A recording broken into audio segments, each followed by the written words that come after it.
I can't be the only one who sometimes dreams what it would be like to live in a different time period. Until I remember the healthcare.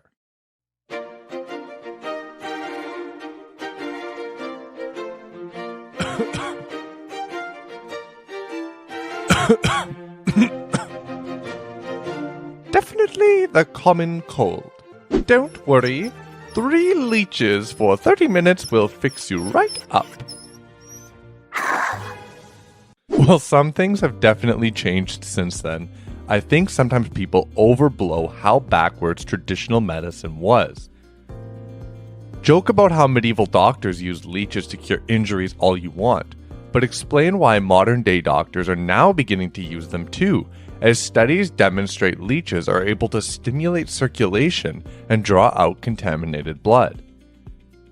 I think part of the problem lays in the fact that leeches don't come in that little orange drug bottle, which in today's world means one thing: results. While leeches actually have medical backing, that orange bottle is so powerful that when given blank sugar pills and told it was a pharmaceutical drug, patients still reported feeling like there were reductions in their symptoms. A drug is simply a chemical substance of known structure which has been proven to treat a disease. All that's special about it is that it has been standardized and researched conclusively. But here's the thing. Many of these chemical structures are actually inspired by chemicals found in nature. Don't believe me? For thousands of years, willow bark was gathered and used as a pain reliever. We now know that it contains the chemical substance salicylic acid. We know this because centuries later, salicylic acid from willow bark was being extracted and sold as acetylsalicylic acid, better known by its brand name aspirin. Now, one of the most popular drugs in the world. While the idea of drinking some willow bark tea for your achy joints might seem like nonsense, I doubt you'd think twice about the efficacy of aspirin. Why? Because thousands of research studies and testimonials speak to the fact that it works. This is what is key to remember when we discuss ashwagandha. For thousands of years, ashwagandha root was one of the staples of traditional Indian medicine. And what I want you to remember is just because it doesn't come in that orange bottle, doesn't mean that the chemical compounds within it are any less effective. In this video, we are going to take a scientific approach, looking at the substances within the root, the research-backed benefits of consuming them, and how this simple root has helped so many people. The name itself comes from the translation smell of horse, which is attributed to the root itself smelling a bit like a horse, and the idea that the root is supposed to give you the strength and virility of a wild horse. More on that later. In traditional Indian medicine, it is classified as rasayana, meaning it is believed to lead to a long life. Similarly, in more modern times, medicine tends to classify it as an adaptogen. Adaptogens are compounds which allow the body to deal with the physical and chemical effects of stress. It's no surprise then that one of its most celebrated benefits is an apparent reduction in feelings of anxiety and a boost in mood. As people began to understand the importance of hormones, claims began to surface that ashwagandha possesses the direct ability to reduce the stress hormone cortisol. Ayurvedic medicine also classifies it as bala, signifying a belief it increases strength, and as vajrakara, which means something works as an aphrodisiac. In a similar vein, the strength and bodybuilding communities often float claims that it directly increases testosterone, which could potentially lead to greater strength and fitness. There are also claims surrounding a benefit to male fertility. Today, we're going to look at all of these common claims and check what the published research says. Beyond that though, let's go a little bit deeper and understand what the key chemical structures are within the root, which endow ashwagandha with its medicinal properties. So your first question may be, how could a root even have medicinal properties? Isn't it just made up of root molecules? Well, as it turns out, plants are just a little more complicated than that. See, inside plants are an array of special compounds known as phytochemicals. Because plants can't move around to meet their needs, these secondary metabolites exist to perform specific tasks. Some, act as an immune system, responding to and attacking disease molecules if their soil becomes contaminated. Some are designed to deter insects from eating them, as the plant can't exactly run away. And certain phytochemicals simply help the plant grow fast and strong. In any given plant species, there are between 200,000 and 1 million unique chemical compounds. When you have an organism with so many potent phytochemicals, every so often these molecules can overlap with ones which activate pathways in our own bodies. In this way, they can have a very meaningful effect on our bodies when consumed, just as the chemicals in willow bark can trigger receptors and pathways which dull the sensation of pain. What makes ashwagandha special is that it contains an unusually high number of phytochemicals, which positively influence systems in our own bodies. Worth special attention is a family of approximately 40 phytochemicals, which ashwagandha contains. They are a class of steroidal lactones, known as withanolides. Don't let the word steroid confuse you though. In our bodies, there are a bunch of naturally occurring steroid hormones, which do everything from suppressing inflammation to helping us heal from injury and build muscle.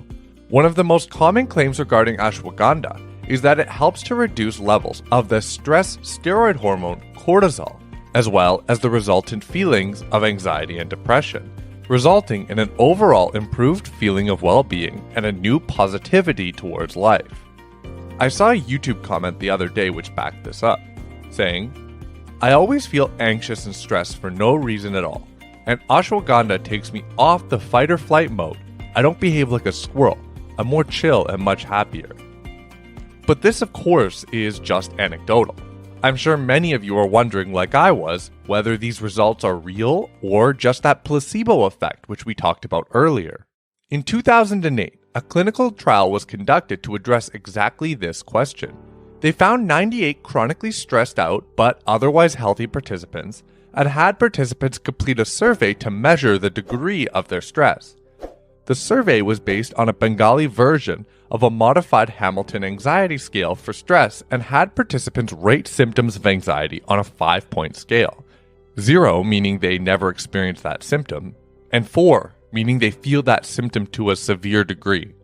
They divided the participants into 4 groups.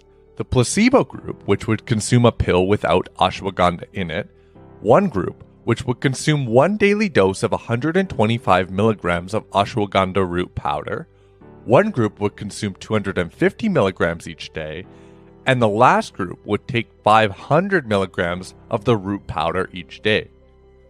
The researchers were smart to use a standardized ashwagandha extract. This ensured that the root powder was tested and verified to contain enough of the key withanolides, removing some of the guesswork. That's actually why I also personally choose to take a standardized extract. I put a link in the description to the one I take myself, but any standardized extract should work similarly well. This way, they could see if ashwagandha would truly have the desired effect on the participants. After 30 and 60 days, they re-administered the questionnaire to see if any of the symptoms had reduced. What they found was pretty amazing.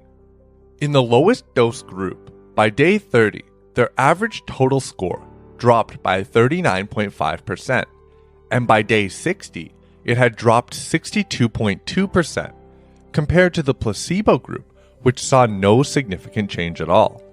The groups taking larger doses of ashwagandha saw even greater decreases in their scores in a dose-dependent manner, leading to the conclusion that not only is ashwagandha effective, but 500 plus milligrams seems to be the optimal amount for maximum benefits.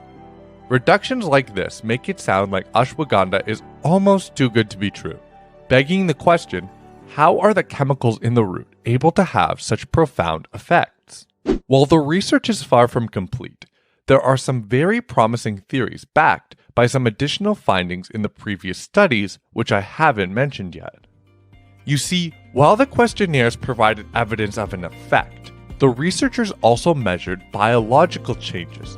At the start of the study, they took baseline levels of several hormones, including cortisol, DHEAS, and C-reactive protein to name a few.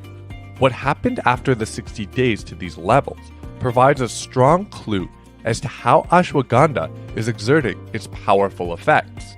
To fully understand, though, we need a quick bio lesson on free radicals and their impact on your health, brain, and mood. Bear with me here, as understanding this is key to helping everything else make sense. If you don't really care about the mechanisms behind ashwagandha reducing anxiety and depression, you can skip ahead to learn about the rest of the benefits. In past videos, we've talked about how our bodies turn the nutrients in the food we eat into energy our cells can use. This usable energy is a specific chemical called ATP. ATP molecules are comprised of adenosine and a chain of 3 phosphate molecules. Think of ATP molecules as our body's energy units. Our cells create ATP within themselves by combining oxygen with other precursor chemicals. ATP is great because once it is time to use this energy, the 3rd phosphate on the chain of the ATP molecule can be released, resulting in a burst of energy being given off. This energy powers our cells and by extension, our entire body. One of the main processes of creating these energy units is called the electron transport chain, which involves a complex series of chemical reactions which create ATP as well as various byproducts. One of the byproducts of this system are excess electrons, hence the name. Now, usually this isn't a problem. Through a series of oxidation reduction reactions, the electrons can be brought to an oxygen molecule, which is then combined with hydrogen to produce simple, harmless water. However, in anywhere from 0.1% to 2% of electrons passing through the chain, there is a glitch, where oxygen is instead prematurely and incompletely reduced, creating the superoxide radical, which is definitely not harmless. Superoxide is a type of free radical. Think of these free radicals like the chemical emissions car engines can give off when they misfire as they become older and less efficient. Only unlike the accidental chemicals that come out of your car exhaust, which can damage the world outside your body, these free radicals can damage the systems inside your body. Free radicals can begin causing havoc, binding with chemicals they aren't meant to, reacting with harmless chemicals turning them into toxic ones, even causing DNA damage, which can lead to cell death. This is why people will warn you about the dangers of free radicals. They are hurting your body at a molecular level. What's worse is because they originate in the mitochondria, that's often the place they damage the most. If this energy center is damaged, it can become less efficient at creating ATP, leading to the creation of even more free radicals. While energy generation is the most abundant source, environmental factors can also lead to the generation of free radicals. One of the biggest of these sources is ultraviolet rays from the sun, which when they impact your skin, can knock into molecules, breaking the electrons free, which then causes the cell and DNA damage, which we've come to expect from too much sun exposure. Seeing as how this can be a problem, our bodies have a complex antioxidant defense system, which is usually able to clear away these free radicals. Enzymes such as superoxide dimutase, catalase, and glutathione peroxidase all exist to neutralize free radicals. In addition, there are non-enzymatic defenses, vitamin C, vitamin E, zinc, and copper to name a few. However, sometimes, whether it's due to your diet, lifestyle, or simply genetics, these defenses can get worn down, leading to an overabundance of free radicals. This is both a major problem, but also a major opportunity for ashwagandha. Once I get to it, this will all make sense. See, not only do free radicals destroy DNA and cause cell death, but they also trigger immune and stress responses, both of which lead to the key which ties this all together, the inflammatory response, one of the oldest protective mechanisms in our body. In fact, elements of it existed even before the development of our nervous system. Our stress response and immune response evolved from this primitive inflammatory response. This is why pathways which activate during stress and immune responses will trigger inflammation. If you've ever had an allergic reaction which led to swelling, that's an example of the immune system mistaking something harmless for a dangerous pathogen. And when the immune system triggers, it also lights up the inflammatory response. Here's where it gets crazy though. If your antioxidant defense systems are worn down, levels of free radicals can easily get out of hand. These free radical levels trigger the immune response because high levels of free radicals often indicate cell damage. The immune system thinks there's a pathogen damaging your body, and what comes with the immune response? The inflammatory response. Just like how an allergic reaction can cause swelling on the outside of your body, these free radical triggered immune responses can cause low levels of inflammation within your body. The brain is especially susceptible to this inflammation because it has one of the highest mass-specific oxygen consumption rates in the body. So even the smallest imbalance in antioxidant defense mechanisms can be damaging to brain cells. Brain regions in the limbic system both play a large role in controlling symptoms of depression and anxiety, and also seem to be strongly impacted by the damaging effects of free radicals.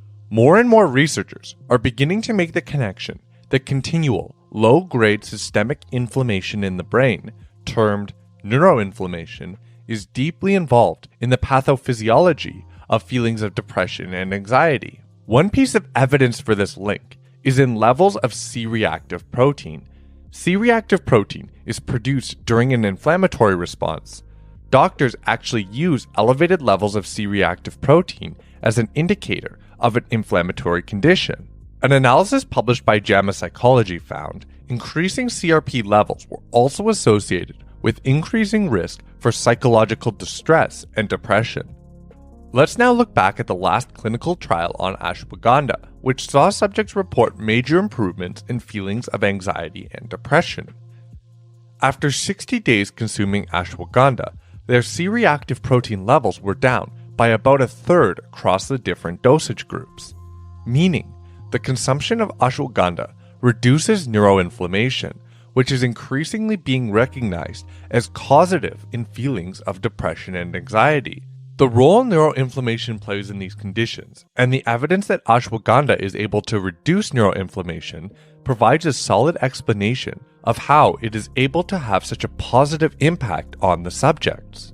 Science is still figuring out exactly how ashwagandha is able to do this, but a study on rat brains has demonstrated that consumption of ashwagandha is able to boost the body's natural antioxidant defenses, showing increases in levels of glutathione peroxidase, superoxide dismutase, and catalase. Through reducing neuroinflammation and thereby baseline levels of immune and stress hormones, it would make sense that the brain would also be less sensitive to stressful events through day-to-day life. As I said, stress and inflammation are closely linked, so much so that some of the same neuropeptides control both, an example of which is the nuclear factor Kb pathway, which, when activated, leads to both inflammation and the release of various stress hormones through activation of the HPA axis. Ashwagandha has been shown in studies to be able to disrupt this NF-kB pathway. This explains why the clinical trial, which saw reductions in C-reactive protein, also logged reductions in the levels of the stress hormone cortisol. So it seems that claims regarding ashwagandha reducing feelings of anxiety, depression, and stress are confirmed. Unsurprisingly, through these positive effects on stress, ashwagandha can decrease many of the secondary symptoms of stress. Studies have shown decreases in blood pressure and heart rate, as well as increases in social functioning and motivation. Since oxidative stress is also a component of aging and many degenerative diseases like arthritis and Parkinson's, the traditional beliefs about improving life expectancy could have some actual merit. While it's beyond the scope of this video, I should also mention there has even been study into the cancer-fighting abilities of some of the active chemicals in ashwagandha.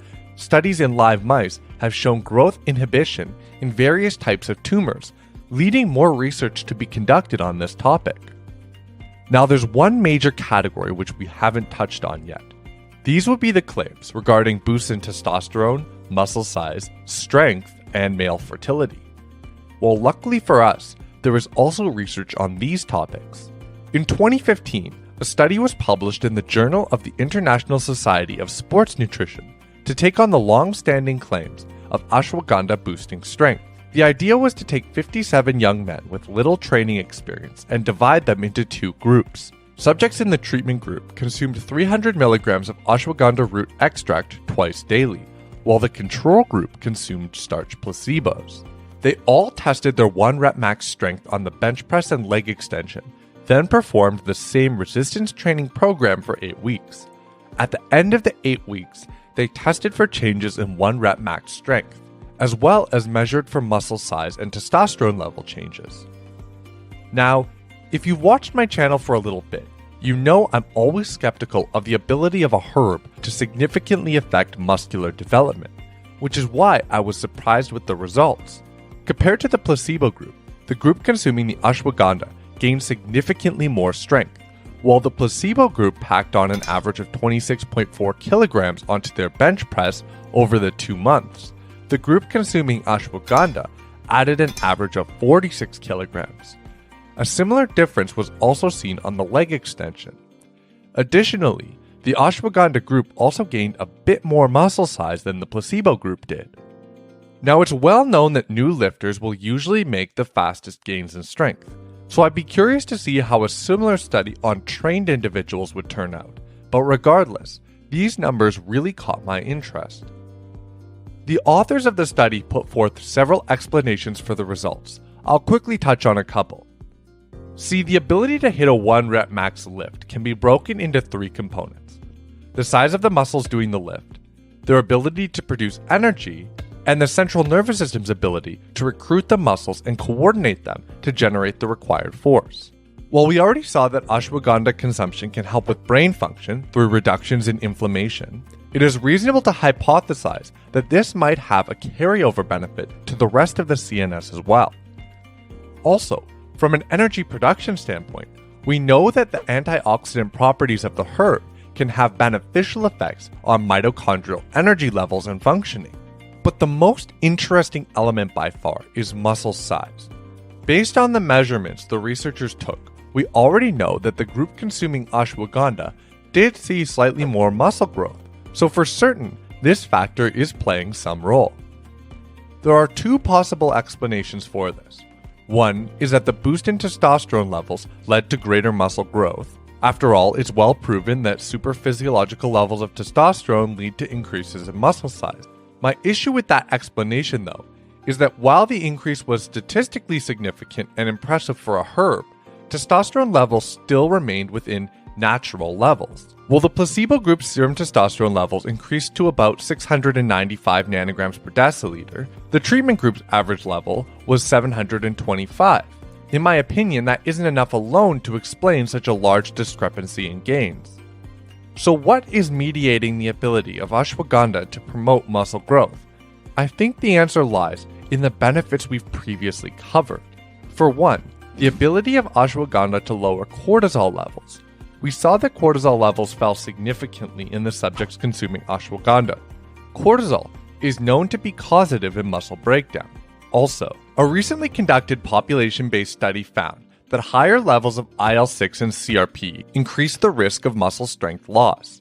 Ashwagandha, as you may remember, both lowers CRP and suppresses the NF-κB pathway, which is what produces IL-6. You can see how one study put it here. This means, while ashwagandha is promoting growth pathways, it's also reducing the activation of pathways which break down muscle. In terms of fertility benefits, studies on infertile men have found improvements in sperm health and quality. This coincides with both reductions in markers of oxidative stress in testicles and improvements in reproductive hormone levels. So now I hope you have a better idea of how ashwagandha really works. I had to read through countless papers to get to this understanding, but now you won't have to. One thing I should mention, if you're interested in picking some up, make sure you buy from a reputable brand. Some brands will dilute the root powder with material from other parts of the plant, which haven't been shown to produce the same result. Some brands are doing it right though. They select strains of the plant to breed with potency in mind. They also test and standardize all of their extract to ensure it contains the active within solids. I personally always go with these since it gives me a better idea of what I'm getting. While there are a few on the market, the most common one you'll see is called KSM 66. Developed by a lab in India, I like that it's certified as USDA organic, and it's what's used in the ashwagandha supplement I linked below, the one I take.